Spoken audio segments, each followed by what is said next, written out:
We're here today for BCB's media and website relaunch day, a big day for BCB Promotions. I'm joined by BCB's newest signing, Charlie Ryder. Thank you so much for coming up from the southwest. A long drive up for you this morning. Thank you for having me.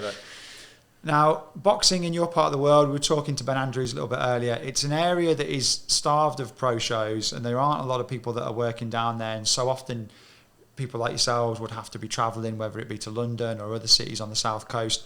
But for yourself, when you do make your professional debut, more like it's going to be in Torquay at the venue. It's got to be good to know that you can box somewhere so close to home. Definitely, yeah. Now, the venue itself, were you there for the last show we had? I was there for bits and pieces. I had to leave early, but I did get a good feel for the atmosphere and stuff. Made me quite excited. And the fans certainly did make a lot of noise and atmosphere, didn't they? For Harry's fans and for Ben's as well. So, but let's rewind a little bit. So let's talk a little bit about yourself. So what was your journey into boxing? When did you first start, and what got you into the sport? I started off doing one of those like local martial arty type clubs, self-defense, confidence, raising all, just general like self-confidence, fitness, and I started to love that kind of stuff, but it wasn't competitive really. I liked it, but then it got to the point where I wanted to start progressing even further than what that martial arts allowed me to do. So hooked up for the nearest gym in the area, Seven Hills, and Gareth really took me in, showed me how much further I could take my skills, and just really started loving the competitive nature of it. Taking it further from there, getting into proper amateur fights. 28 fights later, I feel like I've learned all I can from the amateurs, and I want to take that little bit step further into the professional ranks.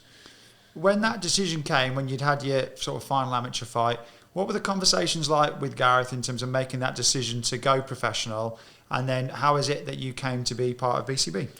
Well, when it got to the end of the amateur, I could feel like I was learning all I can. I fought some of the best rated ABA fighters in the country, lost against some, won against others. Like I shared the ring with some very talented boxers, very big talents.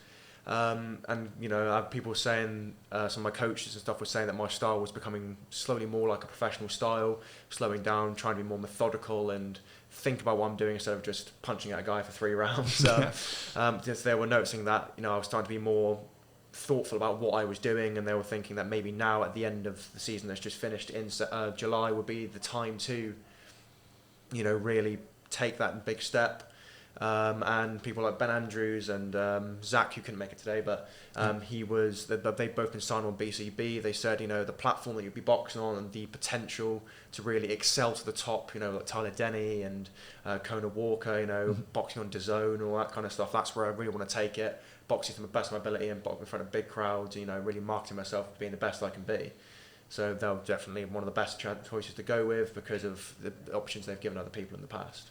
And you're someone that, from speaking to the coach and things, obviously you've got a high ceiling. There's obviously a lot of ability there. Have you set yourself kind of goals in the sport? What's your next sort of 6 months, 12 months looking like? Just really cementing myself in, getting my head around the pro game, making sure that I'm presenting myself in the best way possible to anybody who comes to watch, put on a show. But apart from that, like after the 6 months, just as big as I can get, as far as I can get. Obviously with the support of BCB and my coaches at the moment, I know that I can go pretty far. I feel I can go far and keep pushing all my limits. And what weight class are you going to? Is that conversation happen? What weight class you're going to turn over at? Because I know sometimes from amateur people can drop down really far from when they're at the amateur and almost want to push themselves up. But where are you going to be? Well, at the moment I'm about I want to try and reach welterweights for 67. I think I can make that. I don't know if super lightweight is too much of a push at the moment, but I definitely know I can reach welter, and then we'll see after a few fights of welter if I can then continue going down and see how far I can get and see if I can make that 63.5 limit. But the welterweight definitely at the moment is the goal. And you mentioned some of those big, sort of the big talents that BCB's had on there. Is that somewhere that, without being too big-headed, you're allowed to be? It's okay. Is that where you see yourself? These guys have shown the pathway that it can be done. Off televised shows, building your way up. All of them started off on BCB small shows, and it's a pathway that you can seize. I could definitely see myself, pushed my way up that way. You know, like you said, like Conor Walker, Tyler Denny, they're all people who started off, you know, from the small shows and they built their way up. So they've cemented the path that I feel I can walk along that path as well, get to the same level as them, maybe even further if, you know, everything goes well. But definitely there is a path that can be walked, and I feel like I can walk that path. Yeah. Well, it's really looking forward to seeing how the journey unfolds. I can't wait for the professional debut, and me too. We'll be back down there. Hopefully, back in the nice weather will be good, but we'll see. It always makes for a nice weekend for all of us travelling down. But looking forward to seeing it, and best luck with your training for the first one. Thank you very much. Thank you. Cheers, Charlie.